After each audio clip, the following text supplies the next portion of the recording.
Okay, good afternoon and welcome to the Technical Library. This is our 19th storytelling and we're excited about that.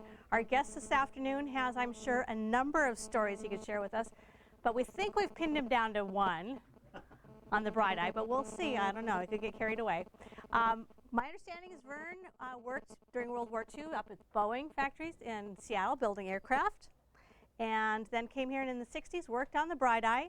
And in the 70s, worked up at the China Lake Propulsion Laboratories, right, on seat ejections and Right. things like that. Good. And I'm sure you have lots of things to tell about a number of the people sitting here in our audience, too.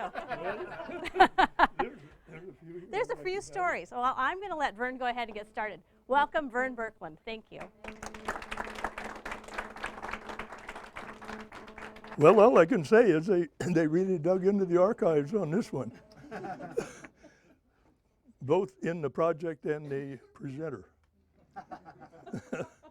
But anyway, it's interesting that there's still some knowledge of this going around. It was an interesting project, to say the least. And the requirements that were imposed on the project was an aerial launch flare that would produce 5 million candle power for 5 minutes. And I guess in the early studies, now I was the third program manager on this project. So a lot of water had gone under the bridge long before I got on it. But anyway, there were things to be wrapped up in the time that I was there. And so anyway, apparently the project engineer on it was a fellow by the name of Jimmy Craig. And he was a two-time national balloon champion. So that's, I guess, what brought the balloon into the picture there, because a parachute the sink rate would have been too high for a 5-minute burn. So they came up then with a hot air balloon. And that, of course, is what's packaged up in the nose cone of this, and then the flare down below. And as I recall, that balloon was about 20 feet in diameter. And then the buoyancy was provided by the heat from the flare. And then, of course, after we got into testing, we found that the flare would eventually start climbing up into its smoke. And you know, it's one of the things about projects, you can't anticipate everything. And after we found the problem, then it was obvious what was causing it. The candle through burning was getting lighter, but the buoyancy remained pretty much the same, if not increased a little bit by the candle burning and the heat getting a little closer to the balloon. So we had to come up with a means of venting the balloon at an appropriate time to keep it from climbing up into the smoke. And so that pretty well resolved the problem. The initial testing, we, again, Jimmy being the balloon expert, came up with having a balloon for a launch platform. And it was considered that that would be somewhat less expensive than using aircraft in these earlier tests.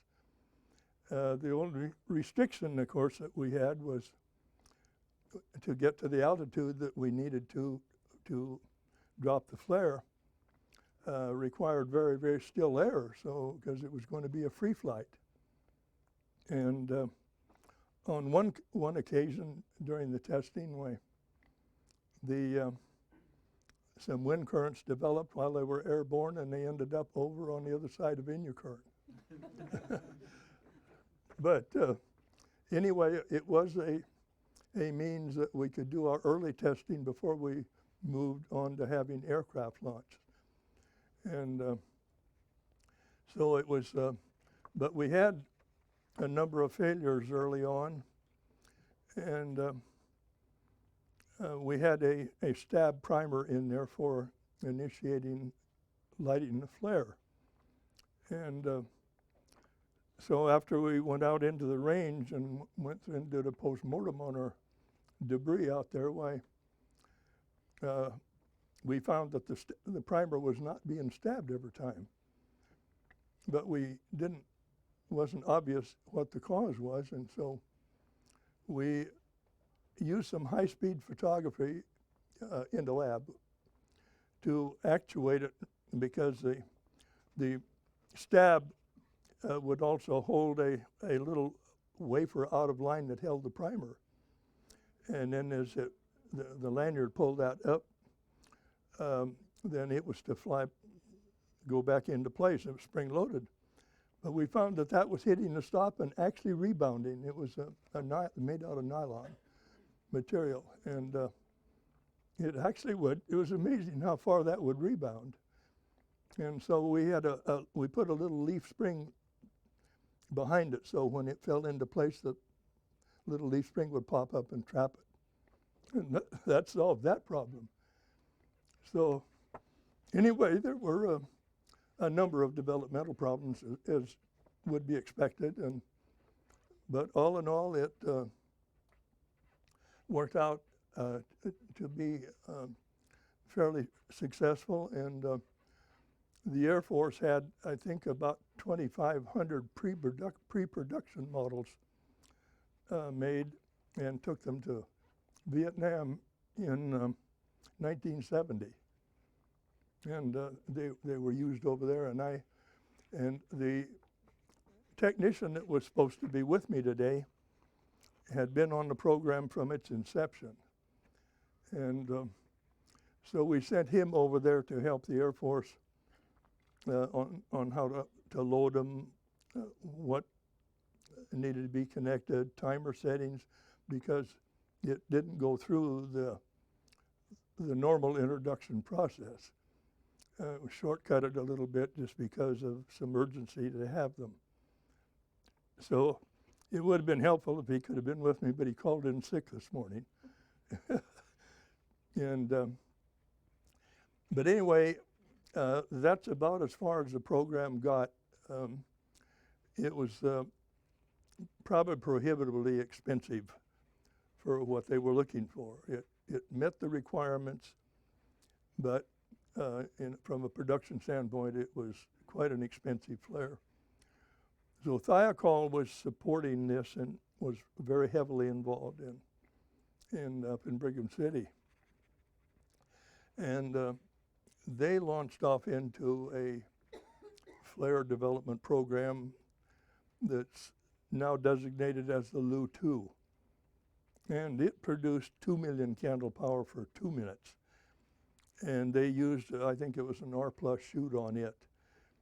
And so for that shorter burn time, why the parachute was satisfactory. And it also used, if I recall, it used an existing multi-tube launcher that we had. I think it was, the flare was, I think, like 275 or something in that neighborhood. So it turned out to be, that was adopted, and I think it made a lot of sense that they went that route. But this was a fascinating program, and I enjoyed working on it, even though I kind of got in on the tail end, but there were still a lot of problems to be resolved before it went into pre-production. We took some down to Eglin Air Force. The Air Force was a big sponsor on this program. And we had some taken down there and dropped them down there, and we had, I think, I don't know how many they dropped, but we had a failure out there. But their ranges operate a lot different than they do here. We could not go out on the range to do a post-mortem on the debris. We had to tell somebody. You can imagine how that would work. So we didn't really find out a whole lot on that one. That was a big restriction they had in there as far as the ranges were concerned. But I tried to get some feedback from from NAM, I knew a commander that was going over there, and I asked him to see if he could get any inputs from it, because the technician that went over there was not there for very long. He was there for some initial drops and everything, and things seemed to be working out okay. But the idea of using the balloon for a launch, this was the balloon. It was about 50 feet in diameter, and two people could go aboard along with the flare. And we had a tube on the side here where then they would trip it loose to fall, but they had to take it up to, a few thousand feet into the air, so they were very dependent on calm air. But anyway, that's pretty much, I guess, summarizes what went on with the program. It was an interesting one to work on, and the cutaway here, pretty well defines what it looked like. And we had a timer on there so we could set it for different delays depending on what altitude they wanted to launch the flare from. And as I remember, the optimum altitude for the flare was, I think, somewhere around 1,000 feet. And I guess the most impressive demonstration I saw of the flare was out here at Airport Lake one night. They dropped 4 of them consecutively. So there was 20 million candle power of light out there, and you talk about daylight. And but anyway, it was a tremendously interesting program, and I enjoyed being a part of it. And I don't know if you have any questions, I may or may not be able to answer them, but if you don't get too far back in the history of it, I could probably handle it. The temperature of the flare, right where it attached to the balloon, what kind of temperature was the flare generating, and how did you protect the balloon from that heat? Well, it's like any hot air balloon. Normally they have a burner, a gas-fired burner that is fairly close, because the balloon has a large throat, and so you can have the heat source up quite close, and it would not affect the balloon. And it was interesting that the concept, was that the heat from the flare would actually give the balloon the buoyancy that it needed, and it worked. What did y'all use for the venting mechanism? Pardon? Since y'all came up with a venting mechanism to hold the buoyancy pretty much to drop the buoyancy as the flare was burning off. How did you do the venting? I guess I didn't. How did you do the venting? Oh, we extruded some fluorocarbon and threaded it into some seams on the balloon, and that work was done back at NAD Crane, and they did have a bad accident back there that I think killed a couple of people, because the material in the balloon was quite a static generator. The fluorocarbon strand was sensitive to that, and I don't know if it was an oversight or what, but it was during the time they were threading that into the balloon that it initiated. And as I remember, there were a couple people that were killed by it. Is it a timer or an altimeter, or what's that little device there that you turn on the side? It's like a little egg timer.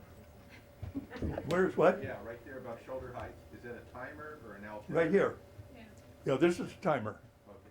Okay. And we preset that, and then when it left the aircraft, there was a lanyard that pulled everything and started everything into motion.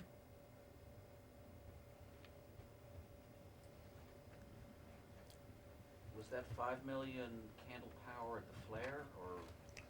Yes, some distance. I don't know how they determined that. The Thiokol actually did the flare design.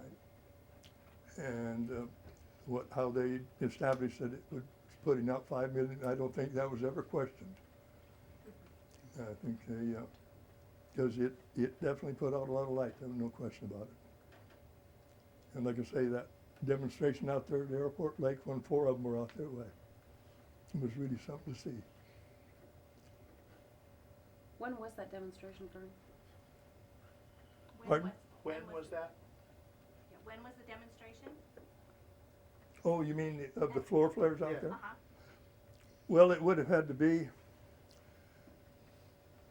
probably in the 70 to 71 time frame, I would guess. It was after 72, because I was here and I went out with her. After 72, okay. And it was bright. It was bright.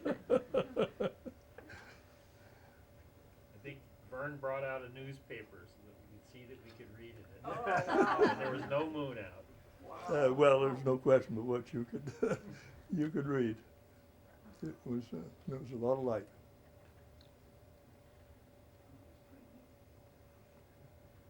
And these were used extensively in Vietnam? Pardon? These were used extensively in Vietnam? There was a total of 2,500 that the Air Force had that was referred to as a pre-production lot. And those were immediately taken there to NAM, and I have, whether they used them all, I have no idea what happened, but I know they were using them over there, and from what little feedback I could get, they seemed to do well, but it was just a little too pricey to go into production. Why were they so expensive? Pardon? Why were they so expensive? Well, just about every component in it is pretty pricey. The balloon itself is fairly, I can't recall any kind of a breakdown on those numbers, but the balloon certainly would have been fairly pricey. And then the candle, I'm not too sure what that was. The case itself is a bit complex for forming or manufacturing, and of course the timer was a little pricey, and there's just a number of things in there that add up, and even on a production basis, Where did they manufacture them? Thiokol was responsible for, and they contracted out contracted out the components, but they were involved in heavily in the pre-production. Vern, how was it dropped in Vietnam? They didn't use a balloon there, did they? They what? How was it dropped in Vietnam? They didn't use a balloon. Oh yes. They did. Oh yes. This is what was used. It has lugs on it. It mounts right on a. Did they mostly drop them off of aircraft? They're Or all throw dropped 'em off. out They're all dropped off of I aircraft. mean, they throw them out the door, or? No, they're carried on the rack, bomb racks on the aircraft, because it's got the lugs on it and everything, and it mounts right on there. And What was the working altitude? well, I'm not real positive about that, but it would have been, I imagine, I think we're burning at around 1,000 feet.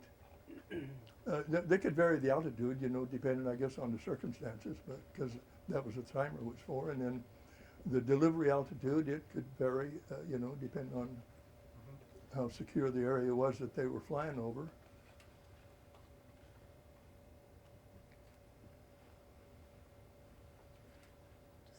So did the pilots have to wear special goggles? Because if it went off when they were pretty near, it seems like it would ruin their no. night vision. No, because by the time they leave them, they're gone. They're completely out of the area of the flare. Because it takes quite a while for it to, because it air inflates enough until you start generating heat from the flare, and then it goes ahead and balloons on out then and slows the descent rate. But there's quite a time delay in there between the time it's dropped and the time that you're going to have a fully inflated balloon. We had a question back here. What color was it? Pretty close to white. pretty much like daylight. Did it flicker or was it steady? It was steady. Is this a magnesium flare? There was magnesium in it, yes.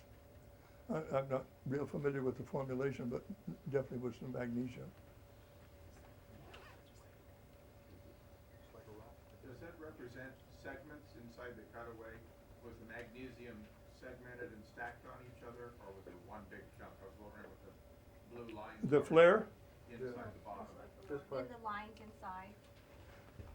Are they pieces? Is it pieced together, or is it one piece? No, it's all one. It's cast into there's a heat barrier around it, you know, and then it all burns away. But it does have it's just not just a bare flare.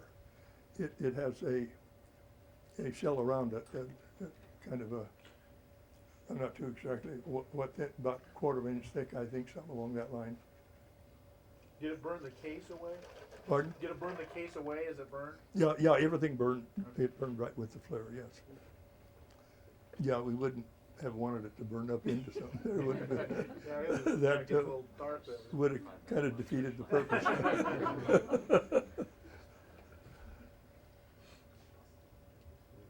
Yeah, this program was, just when I went on it, this has been over 40 years ago, so.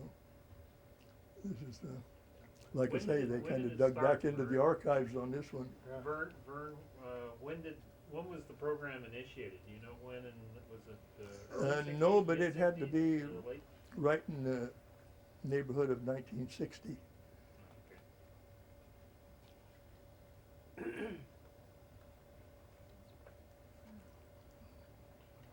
Well, if there are no more questions, I guess that pretty well wraps it up. And Anybody else have any questions for him? pardon? Any other questions? Oh, we have another question back here. How much was the total program? How much was the total program? Oh, I really can't answer that, but it was expensive. I know when I first came onto the program, and I was like the third program manager, branch head program manager on that one. And it looked like, from what I could see, that there were some pretty unrealistic numbers. And so I made quite an adjustment, and it hit Washington back there, and the program manager back there didn't take to it too kindly, and we ended up having to cut back a little bit. I think the numbers I wanted to use were probably a lot more realistic, but so eventually they end up having to pay them. But it was a fairly pricey program. For the 60s. Pardon? For the 60s. Yeah. It's probably up there in the hundreds of thousands of dollars. Yeah, probably. Well, Vern, I have a certificate of appreciation to thank you for coming to tell your story today, Well, and a poster that we made up to advertise. So your name's on here and a couple pictures of the Briteye. well, how about that? How Okay. nice of you. Yeah, thank you very much. Well, thank you all, and I don't know how many JPs are in here, but good luck to you. And I guess it's kind of, from what I understand, there've been several presentations, and so you kind of get an idea of the diversification of programs that they have here on the base. And I came here in 1959, and this year I will have been retired for 30 years. So you know what you got ahead of you, and I had 31 years in. Wow. So, but it was a great place to work. I worked in several places before I came here, but this is probably by far the most fascinating and rewarding place that I have ever worked. And so you guys are in for a great career ahead of you. There's a lot of interesting work going on here, and has been in the past, and certainly will continue in the future. So I was into one of the open houses they had here, I think a year ago. I missed the last one, but had a number of you young engineers in there that were brought out, and I can see that the base is in good hands. Okay, well, thank you. We do Well, have. thank you much.